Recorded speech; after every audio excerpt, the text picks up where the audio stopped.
সুপ্রিয় দর্শক শ্রোতা, মানুষ পৃথিবীর এক আজব প্রাণী, যার পরিবেশে বেড়ে ওঠা একরকম এবং মনের ভেতর কাজ করে আর একরকম।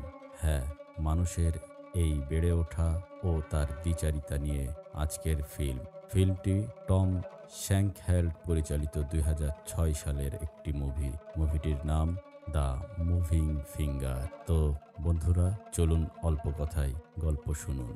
একটি শান্ত ছবির মতো গ্রাম লিমস্টক।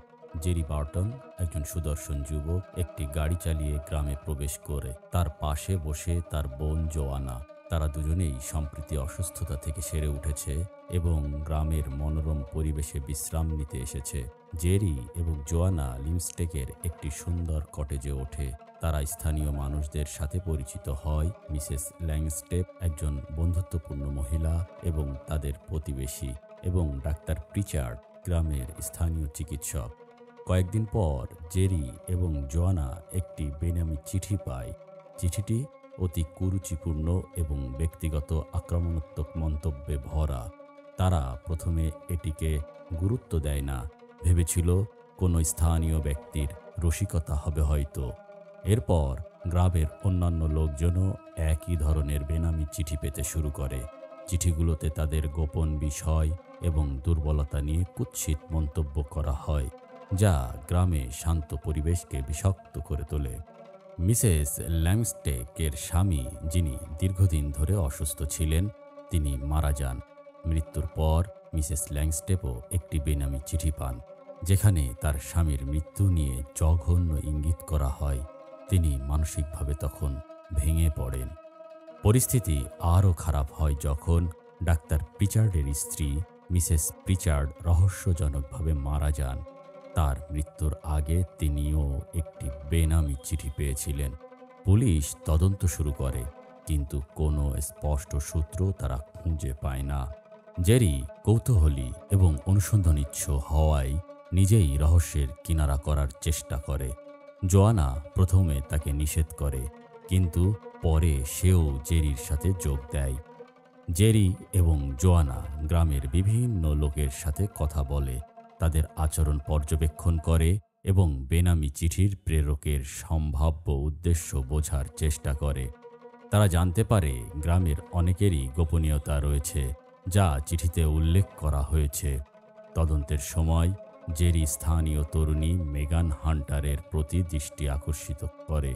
মেগান ডাক্তার প্রিচার্ডের সৎ মেয়ে এবং তার মায়ের মৃত্যুর ঘটনায় গভীরভাবে শোকাহত। জেরি এবং জোয়ানা সন্দেহভাজনদের একটি তালিকা তৈরি করে। তাদের সন্দেহের তালিকায় মিসেস ল্যাংস্টেপ, ডাক্তার প্রিচার্ড এবং গ্রামের আরও কয়েকজন বাসিন্দা থাকে। একদিন জেরি একটি গুরুত্বপূর্ণ সূত্র খুঁজে পায়। বেনামি চিঠির হাতের লেখার ধরন সেটি। সে বুঝতে পারে প্রেরক তাদের খুব কাছের কেউ হতে পারে। ক্রমশ জেরির সন্দেহ জোয়ানার দিকে যেতে শুরু করে। জোয়ানার আচরণ মাঝে মাঝে রহস্যময় মনে হয় এবং তার অতীতের কিছু ঘটনা জেরির মনে প্রশ্ন জোগায়। ঠিক ক্লাইম্যাক্সের এই পর্যায়ে জেরি সত্য উন্মোচন করে ফেলে। সে জানতে পারে বেনামি চিঠিগুলো আসলে জোয়ানাই লিখেছে। অসুস্থতার সময় জোয়ানার মানসিক ভারসাম্য কিছুটা হারিয়ে গিয়েছিল এবং সে গ্রামের মানুষদের প্রতি বিদ্বেষ পোষণ করতে শুরু করেছিল। জেরি এতে হতবাক হয়ে যায়।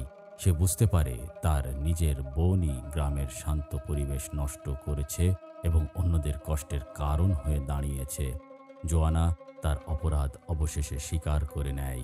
সে জানায় অসুস্থতার দুর্বলতা এবং একাকিত্ব থেকে তার মনে বিকৃত চিন্তাভাবনা জন্ম নিয়েছিল। এরপর পুলিশ আসে এবং জোয়ানাকে গ্রেপ্তার করে। জেরি বিধ্বস্ত হয়ে পড়ে, তার বিশ্বাস ভেঙে যায়। সব শেষে জেরি লিমস্টক গ্রাম ছেড়ে চলে যায়। তার মনে গ্রামের মনোরম স্মৃতি এবং তার বোনের বিশ্বাসঘাতকতার তিক্ততা একসাথে মিশে থাকে।